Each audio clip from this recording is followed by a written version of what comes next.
요한복음 12장 20절에서 22절 말씀입니다. 요한복음 12장 20절에서 22절 말씀 한 절씩 읽고 마지막 절은 같이 보겠습니다. 명절에 예배하러 올라온 사람 중에 헬라인 몇이 있는데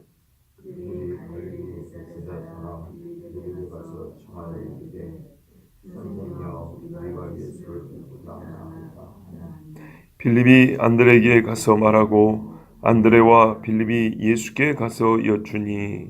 아멘. 10장 11장까지 보면 예수님이 하나님의 아들이다, 하나님의 보내신 자다는 것을 매우 강조하여 말씀해 주셨습니다. 그리고 예수님은 나사로 기적, 나사로를 죽은 자 가운데 살리신 기적을 보여주시면서 최종 확인해 주셨고 이제 예루살렘 성으로 올라가셨습니다.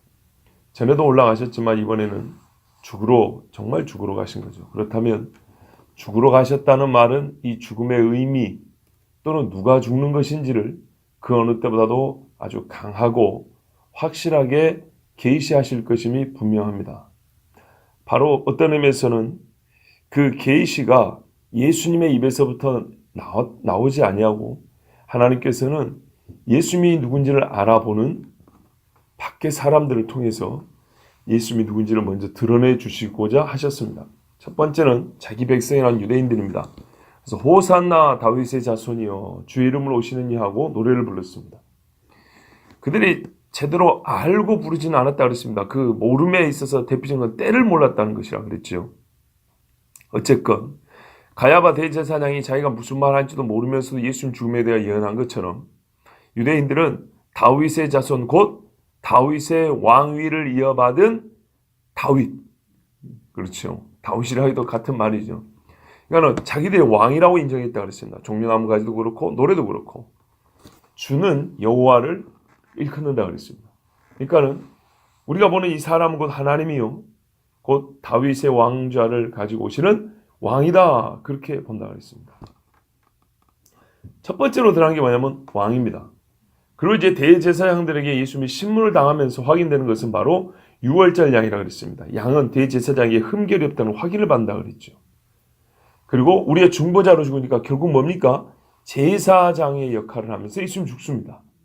그러니까 이 짧은 어간에 예수님 스스로 붙였던 여러 말씀, 인격적 호칭, 즉 나는 왕이다, 제사장이다, 그렇죠. 또는 유월절 어린 양이다, 그리고 인자다, 이런 호칭에 대해서 마지막 계시를 확인시켜주고 있습니다. 네, 다윗의 왕좌를 잇는 왕이라는 것이 구약 성경에 어떻게 나타나냐면요, 인자라고 나타나 있습니다. 인자는 말 그대로 사람인의 아들, 놈자, 그러니까 사람인의 사람 자자거든요. 사람의 아들이라는 뜻입니다. 말 그대로 사람의 아들이라는 뜻인데 이 말의 문자적 의미 이면에 뭐가 들어있냐면 하나님인데 사람으로 나타난, 즉 신성을 가진 사람이라는 의미가 속에 숨어 있습니다. 그래서 예수님이 인자라고 말할 때는 누가 사람의 아들인 걸 모르겠습니까? 그냥 사람의 아들이다 이렇게 말한 게 아니고요. 구약 특히 다니엘서에 예언된 신성을 가진 사람으로서 하나님께서 쇠하지 아니하고 사라지지 않는 그 영원한 나라를 주실 때 받느니, 요 인자를 바로 자기라고 가리킬 때 인자는 이렇게 말합니다. 우리가 보통 본인은 이렇게 말할 때 있죠. 그것처럼 예수님은 자기 본인을 가리킬 때 인자라는 말을 썼습니다. 유대인들 중에 다른 사람이 인자라는 말 안 써요. 아시겠죠? 말 그대로 사람의 아들이라는 뜻인데 그거는 굳이 말할 필요가 없는 거죠. 근데 사람의 아들이 나는 사람의 아들이요 이렇게 말할 때는 또 다른 의미가 있는 겁니다. 그거는 바로 다니엘서가 말한 영원부터 계신 하나님께서 그 나라를 주실리, 그분을 가리킬 때 인자랍니다. 그래서 인자는 곧 왕이라는 말하고 같은 뜻이 됩니다. 왕권을 가지니 이런 말입니다. 자, 그러면 예수님이 6월절에 이제 올라오실 때 하나님이 첫 번째로 드러내 주실, 이제 마지막으로 확증시켜 줄 계시가 뭐냐면 예수님에 관하여 확증시켜 줄 계시의 첫 번째는 뭐냐면 그는 왕 곧 인자라는 겁니다. 그래서 유대인들이 첫 번째로 부른 노래가 다윗의 왕자를 가져오신 이여 호산나 우리 주여 하고 노래 불렀던 것이고요. 두 번째 역시 왕이요 인자라는 것을 드러내주는 계시가 뭐냐면 오늘 이 헬라인들이 찾아온 거예요. 헬라인들이 찾아온 거 뭐 그렇게 큰 의미였는지 저는 몰랐죠, 그죠? 근데 말씀을 읽어보면 이게 정확히 나타납니다. 자, 한번 보겠습니다. 유월절을 지키러 온 헬라인이라면 이 사람들은 이교를 믿는, 즉 우상 숭배자인가요? 아닌가요? 아니죠. 여러분, 이 사람들은 유월절 지키러 온 사람들입니다. 그러면 우리가 적어도 어떻게 믿어야 되냐면 종교적 분류법으로 따르면 이 사람들 유대교인입니다. 맞죠? 오순절, 불과 앞으로 뭡니까? 이게 6월절 1월이고 오순절은 1월부터 50일 다음이니까 불과 2달도 안 돼가지고 또 사도행전에 보면은 수많은 이방에서 찾아온 사람들이 있었죠. 예. 이 헬라인들은 적어도 유대교인이고 조금 더 신앙적으로 말하면 구약 성경을 믿는 사람입니다. 구약 성경을 믿는다는 말은 무슨 말입니까? 약속된 메시아를 기다리는 사람들입니다. 그런 사람들이 어디로 갔습니까? 예루살렘에 유월절 지키러 왔어요. 유대인도 잘 안 지키는데. 그러니까 얼마나 열심히 특심인지 우리가 짐작할 수 있겠죠. 자, 옛날에 평양 대보험 때 목포에서 평양까지 자기 먹을 쌀 지고 갔다는 얘기 들어보셨죠? 엄청난 사람들입니다. 자, 이 사람들이 갈릴리 베스다 사람 빌립에서 가서 청했습니다. 또 목포에서 평양 갔다 소리 또 정확하지 않을 수도 있습니다. 너무 거기에 집착하지 마십시오. 그런 분들이, 그와 같은 분들이 있었다는 소리는 제가 분명히 들었는데 그 지역이 정확히 목포인지 여수인지 부산인지는 정확하지 않습니다. 자, 갈릴리 베스다 사람 빌립을 찾아왔습니다. 좀 궁금한 게 뭐냐면 이 사람들이 분명히 결국에 보면 예수님 보고 싶어서 온 거 아닙니까? 근데 왜 12제자 중에 그렇게 유명한 축에 들지 않는 빌립을 찾아갔을까요? 자, 이게 이제 조금 중요한 얘기인데요. 일단 빌립에 대하여 유례 없이 출신을 얘기했다는 것이 좀 특이합니다. 그죠? 갈릴리 베세다 사람이다. 자, 선생이요, 우리가 예수를 배우고자 하나이다. 매우 공손한 태도입니다. 그렇죠? 일단 이 꾀죄죄한 제자 중 한 사람이 가가지고 매우 공손하게 선생이라고 부르고 우리가 예수님을 배우고자 존칭을 썼습니다. 이게 왜 중요하냐면요, 여러분. 예수님의 그냥 육체적 얼굴을 보고 싶었으면 이렇게 청하지 않아도 됩니다. 가만히 있으면 볼 수 있습니다. 그 지금도 보고 있습니다. 저기 계시잖아요. 예수님과 제자로 같이 있는데 지금 거기 왔잖아요. 그죠? 또 이렇게 볼 수 있어요. 여기 지나가는 길목에 있으면 볼 수 있고요. 뭐 성전에 가서 좀 돌아다니 보면 예수님 설교도 들을 수 있어요. 그렇죠. 이게 중요한 겁니다. 그러니까 이 사람들은 우리가 좀 속된 표현으로 예수님의 이 면상을 보러 온 게 아닙니다. 그렇다고 해서 기적을 요구하러 온 것도 아닙니다. 병 고쳐달라고 온 건 아니고요. 무슨 기도 제목 같이 온 거 아닙니다. 근데 그러니까 순전히 배웁고자 하나이다 뿐입니다. 그런데 배웁고자 할 것 같으면 가만히 있어도 보이는 얼굴을 뭐하러 청을 합니까? 무슨 말이죠? 친밀한 교제를 하고 싶다 이 말입니다. 니고데모가 한밤중에 예수님을 찾아서 물어본 것처럼 이 사람들은 영적인 무언가에 갈급함 내지는 영적인 문제 아니면 영적인 소원을 가지고 주님을 찾아왔던 얘기입니다. 자, 이 훌륭한 헬라인이라고 저는 지금부터 부르겠습니다. 그 수많은 사람들이 노래를 불렀는데 예수님 누군지 알지 못했고 말 그대로 저기 가는 자기들이 소망하고 기대하는 메시아라고 그림을 그릴 줄 알지만 진짜 예수님을 찾아 배없는 자는 없었어요. 무슨 말씀이냐면 모세가 하나님의 약속을 알긴 했지만 시내산 호렙산에서 주님을 얼굴을 배웠기 전에는 그는 온전한 하나님의 사람이 될 수 없었던 것처럼 주님을 찾는 자가 없었어요. 그래서 주님은 오히려 모세를 불렀잖아요. 이렇게 만나야 너와 나의 관계 시작되고 이렇게 만나야 너는 나를 위하여 사역할 수 있기 때문에 그렇게 부르셨단 말이에요. 자, 하나님은 이들을 감동하셔서 예수님을 배우고자 하겠어요. 훌륭한 사람들입니다. 근데 조금 우리가 매우 중요한 문제는 아니지만 본문에 상관이 있기 때문에 제가 이런 질문 하나 던져봅니다. 이 사람들 헬라 사람은 헬라 사람인데 어디 출신일까요? 그 넓은 헬라에서 어떻게 한단 말인가 이거. 그죠? 그런데요. 그래서 우리 성령 하나님은 빌립의 출신 지역을 가르쳐준 이유가 다 있어요. 이 사람들이 빌립을 찾아온 이유도 있고 빌립이 안드레에게 요 이야기를 한 이유도 있는 거예요. 이게 뭐가 그리 중요하다고 그냥 딱 잘라버리고 6월절에 헬라인 몇 사람이 예수님을 찾아와 배웠는데 이러가도 될 거를 이게 다른 성경 한 구절 한 구절에 비해서 로마서 한 구절 한 토막에 대해서 뭐가 그리 중요하다고 이 세밀하게 서로 만남의 과정을 얘기해 준단 말입니까? 그게 중요하기 때문이에요. 보세요. 마가복음 7장 같은 데 보면 이 예수님이 두로와 시돈 지방으로 가신 이야기가 있습니다. 유대 땅이 있고 사마리아 있고 갈릴리 있고 그 위에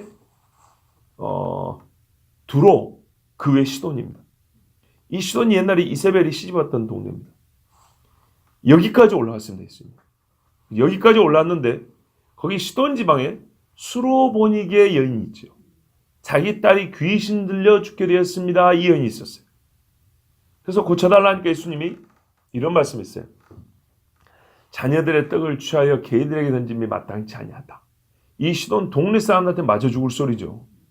이 여인뿐만 아니라 이 동네 전부를 개로 취급한 거예요. 이 여자가 뭐라 그럽니까? 이 인간이 우리 보고 개랍니다. 이렇게 말한 게 아니고 주여 맞습니다. 그러나 개들도 주인의 상에서 떨어지는 부스러기를 먹습니다. 엄청나게 겸손한 표현을 했어요. 그랬더니 주님이 네 믿음이 내 딸을 구원했다. 가라 그랬어요. 그랬더니 딸에게 든 귀신이 떠나고 온전해졌다. 우리가 그 이야기 아시죠? 이 동네일 가능성이 크다고 제가 참 존경하는 영국의 아더 핑크 목사님은 그렇게 얘기를 했어요. 수로보니게 사람일 가능성이 크다. 왜냐하면 바로 그 수로보니게 그 시돈 지역 밑에가 갈릴리거든요. 갈릴리하고 인접지역이라고. 그러니까 무슨 말이냐고요? 생활권이 서로가 이렇게 왕래하는 지역이라고요. 왕래하는 지역.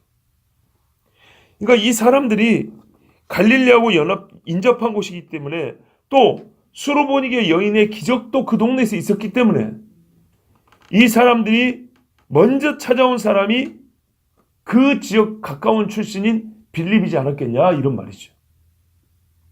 이등 이해가 되시죠? 그럼 수로보니게가 지금 목사 말대로 하면 시돈 지역이지 그게 무슨 헬라냐?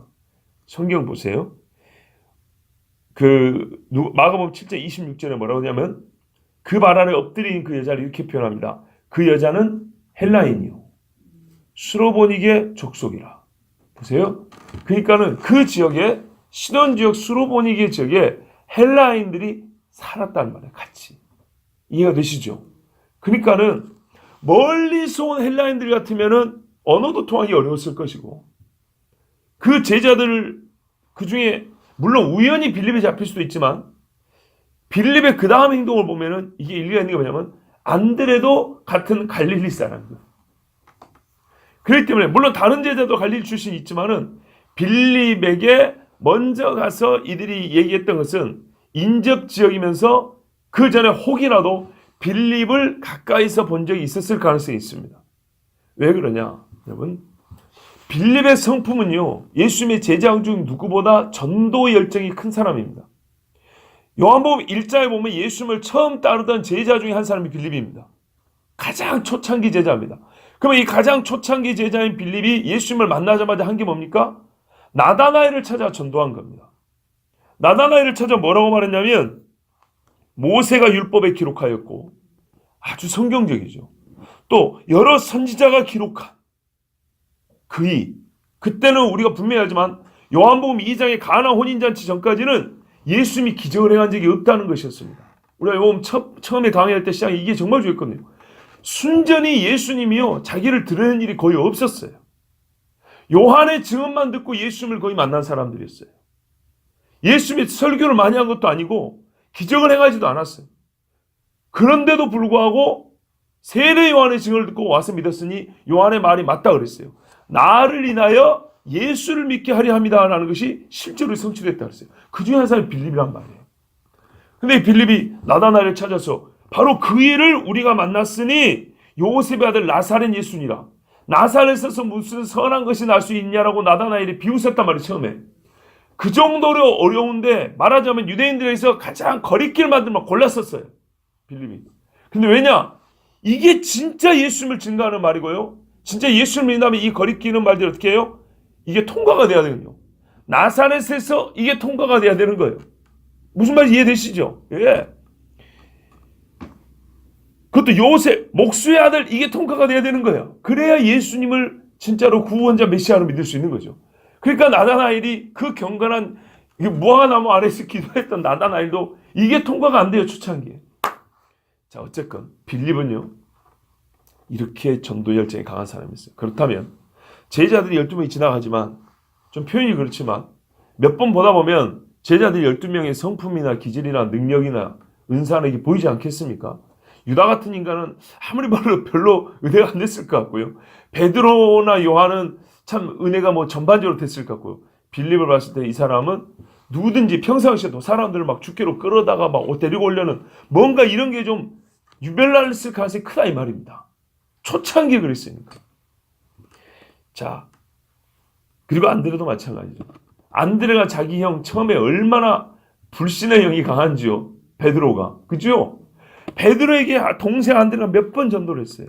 그러니까 빌립과 안드레가 같은 갈릴리 출신이면서 두 사람의 공통점이 뭐냐면 자기가 사랑하는 이 나다나엘이나 형인 베드로나 전도하려고 애를 쓴 사람이라는 공통점이 있어요. 그렇다면 누구든지 주님께로 인도하고자 하는 그런 열정이 평상시에 보였다면 그걸 또 미리 알고 있었다면 충분히 나 같아도 빌립이나 안드레를 찾아오지 다른 자자를 찾아가지 않았을 거예요. 그래서 여기서는 우리가 하나님이 생각하기를 원하시는 거예요. 이렇게 어떤 거는 명시적으로 가르쳐드린 것 같아요. 어떤 것들은 암시적으로 가르쳐주신 말씀은 우리가 생각해보며 추론하면서 은혜가 더해지거든요. 표현이 그렇지만 생각의 수고와 더불어서 은혜가 더해지는. 자, 그래서 추정입니다만은 이 헬라의 몇 사람은 6월절에 그 근처에 가까운 시돈, 수로보니게 사람들이었을 가능성이 크고 이들은 두 가지를 보았습니다. 예수님이 이방 지역까지 와서 잃어버린 영혼을 구원하고자 하는 그 마음을 알았습니다. 요한복음 10장에 이 양물에 들지 않은 다른 양들로 내가 데리고 온다 그러는데 그렇죠? 지금 그 말씀이 지금 현재 우리 눈앞에서 이루어지고 있는 첫 장면입니다. 동방박사 이후로 예수님을 찾아와서 왕으로 영접하고 배웠고자 하는 첫 사람들입니다. 이게 정말 중요하거든요. 보세요. 이 땅에 맨 처음 오실 때도 이방인들이 와서 왕으로 경배했고요. 죽으실 때도 이방인이 와서 지금 왕으로 찾는 겁니다. 이게 이사야 말씀의 성취입니다. 저 먼 나라에서 이름을 알지 못하고 언어를 알지 못한 사람들 와서 찬송하려고 그랬단 말이에요. 자, 이 사람들이 이 지역에서 수로보니 지역에 왔을 가능성이 크고요. 그리고 빌립과 안드레를 찾아온 것은 빌립과 안드레의 평상시의 성품 내지는 사역의 모습을 봤기 때문에 그랬을 가능성이 큽니다. 그런데요, 시돈 지역까지 찾아오셨던 예수님을 봤기 때문에 즉각 예수님께 직접 갈 만도 한데 왜 제자들을 거쳤을까 한다 하면은 예수님이 두 가지 모습을 보여줬기 때문입니다. 이방 지역에 가셨던 예수님의 모습이 이제 그 시돈 지역 가신 게 거의 유일하기 때문에 그걸 추정해서 보면 그걸 통해 보면 이방 지역 사마리아 지역 같은 예수님 미리 찾아가시지만 한편으로는 어떤 제한적 의미를 두셨어요. 분명히 뭐라 그랬어요? 귀신 들어 찾아온 여인에게 유대인들이 안 했던 말 했어요. 너희는 개들이라 이랬어요. 이해되시죠? 그러니까는 이방인 입장에서는 우리를 찾아오신 메시아이지만 동시에 뭔가 이게 그러니까 단방에 달려갈 수 없는 그런 메시아인 거예요. 예수님이 제자들을 2명씩 보내면서 뭐냐면 너희는 이방인의 길로 가지 말고 이스라엘의 잃어버린 양들에게 가라 그랬거든요. 먼저.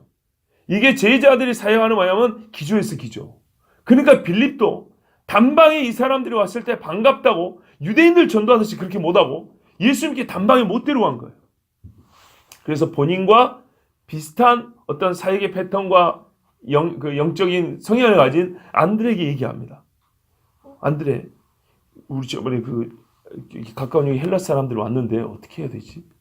경험이 있거든요. 주님이 찾아가셨으나 제한을 두셨다. 그러니까 이 양쪽을 다 생각해 봐야 되기 때문에 본인 혼자 본인의 전도에 열정받고 되는 게 아니었어요. 그래서 어느 정도 내막을 알고 본인과 비슷한 기질인 안드레에게 물어보고 상의를 한 끝에 최종적으로 어떻게 결론이 나왔어요? 우리 주님께 데려가는 것이 맞겠다 또는 괜찮겠다 이러고 이제 이 두 사람이 이 헬라 사람들을 주님께로 데려갔습니다. 자, 오늘 우리 이제 예수님이 이들을 만나신 모습은 내일 보도록 하겠습니다. 우리가 여기까지 이 세 절을 어떤 눈으로 어떤 관점으로 바라봐야 될지 하나님께서 우리에게 참 새로운 눈을 주신 것에는 감사한데요. 조금 아까 제가 잠시 말씀드린 중요한 어떤 면에서 이게 신학적인 그러니까 이제 영적인 의미의 또 다른 한 우물을 좀 팔 필요가 있습니다. 그게 뭐냐면 아까 잠깐 말씀드린 대로 이방인이 주님 십자가 달리기 직전에 찾아왔다는 겁니다. 이들은 기적을 요구하지도 않았고 특별히 자기들이 설교를 해달라고 하지도 않았습니다. 특별한 교훈을 요청한 것이 아니었습니다. 그냥 배우고자 했습니다. 그런데 이 그냥 배우고자가 진짜 얼굴을 보고자 한 것이 아니라 나의 하나님을 우리가 아련이죠. 정말 보고 싶습니다. 그런 거거든요. 그래서 동방박사와 같은 열망을 가지고 왔다고 말씀드릴 수 있는 겁니다. 신앙의 대상으로서 예수님을 보고 싶었던 것입니다. 이 사실에 대하여 우리가 한 가지 더 생각을 해봐야 됩니다. 이것은 성경을 응한 것이고 또한 앞으로 성경의 모든 예언이 응할 것임을 미리 보여주는 전조입니다. 다니엘 7장 13절 14절에 인자가 얻을 영광 곧 왕권을 가지고 이 땅에 오신 메시아가 얻을 영광에 대해서 예언해주고 있는데요. 우리가 지금까지 참 많이 들었던 말씀입니다. 그런데 지금 읽으면 그동안에 잘 안 보였던 것이 하나 또 보일 겁니다. 내가 또 밤 환상 중에 보니 인자 같은 이가 하늘 구름을 타고 와서 옛적부터 항상 계신 이에게 나가 그 앞으로 인도되매 그러니까 아들 예수님이 성부 하나님께 인도되었다는 얘기입니다. 그에게 권세와 영광과 나라를 주고 모든 백성과 나라들과 다른 언어를 말하는 모든 자들이 그를 섬기게 하였으니 이 부분을 잘 보세요. 우리가 이 부분을 그동안에 주목하지 않았던 적이 있습니다. 모든 백성과 나라들과 다른 언어를 말하는 모든 자들이 그를 섬기게 하였으니 이 부분을 우리가 좀 가볍게 보고요. 이 뒷부분을 중요하게 봅니다. 그의 권세는 소멸되지 아니하는 영원한 권세요 그의 나라는 멸망하지 아니할 것이니라. 그죠? 이 말씀 우리가 자주 읽었는데 솔직히 맨 뒷부분이 기억이 남죠. 이 가운데 부분 기억이 잘 안 남습니다. 그래서 우리가 이 가운데 부분을 다른 부분처럼 중하게 그렇게 읽지 않았다는 증거입니다. 그런데 오늘 이 부분이거든요. 나라들과 다른 언어를 말하는 모든 자들. 이들이 그를 섬겼다는 이게 지금 최후 종말의 이야기인데요.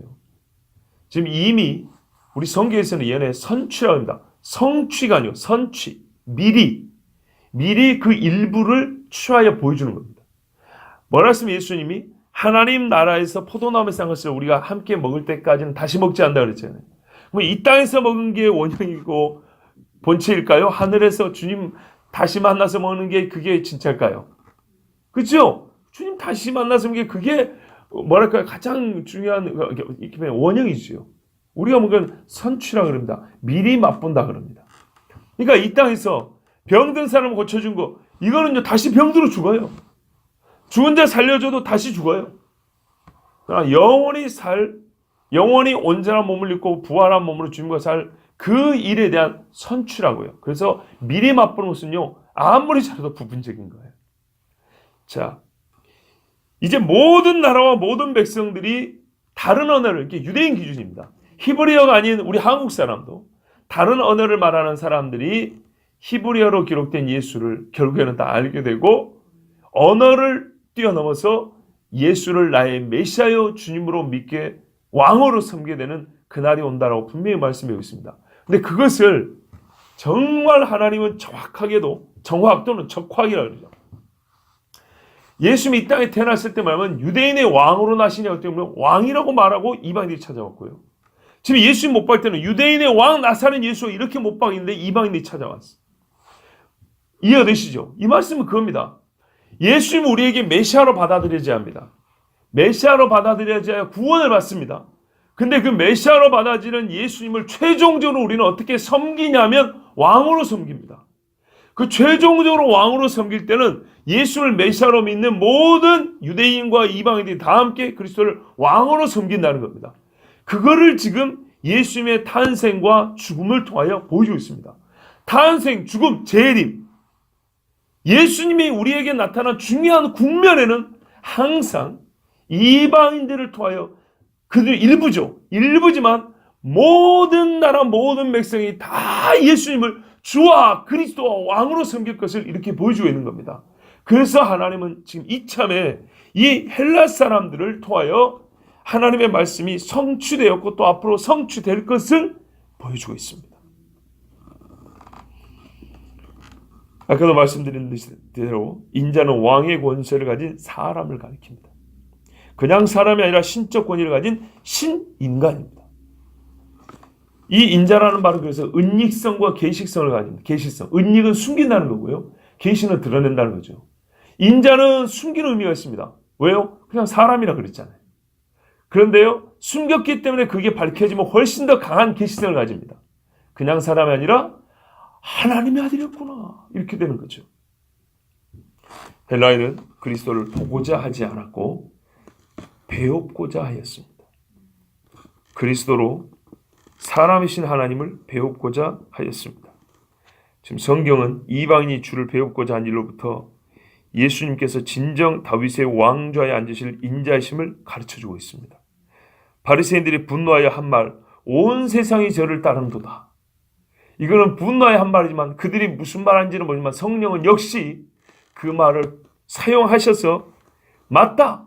온 세상이 지금 예수를 따르고 있다는 걸 이렇게 실제로 보여주셨습니다. 하나님은 이처럼 나사렛 예수가 누구신지 계시하심에 복음서 기록에 1차 목적을 두셨으며 이를 위하여 매우 정밀하고 섭리된 사건, 오묘하고 적확한, 그러니까는 제자리에 딱 맞아떨어지는 언어를 사용하셨어. 우리에게 십자가를 진 예수님은 하나님의 아들 다윗의 아들 곧 인자이심을 가르쳐주고 계십니다. 그래 하나님께서 정하신 성경 기록의 최종 목적입니다. 아들이 영광을 얻으신 후에 즉 부활을 하신 후에 죄인인 우리가 그 사실 믿음을 의롭다 하심을 얻는 것, 구원을 얻게 하심입니다. 1차 목적은 뭐라고요? 예수님이 누군지를 계시하는 것. 최종 목적은 이와 같은 기록을 통하여 우리가 예수 그리스도를 믿고 구원을 얻게 하심. 즉 오늘 이 헬라인이 찾아온 것을 기록한 것도 최종적으로는 이를 통하여 우리가 구원을 얻는 데 도움이 되기 때문에 예수님이 누군지를 알고 구원하는 데 유익함으로 우리 하나님은 기록하게 하셨습니다. 이 모든 일을 정하시고 이루신 하나님께 우리는 감사를 드리며 마땅하고요.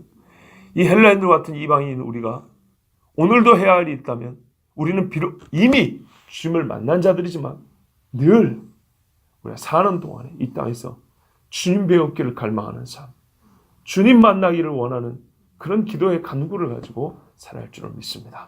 기도하겠습니다. 하나님 아버지 감사합니다. 사랑하는 백성들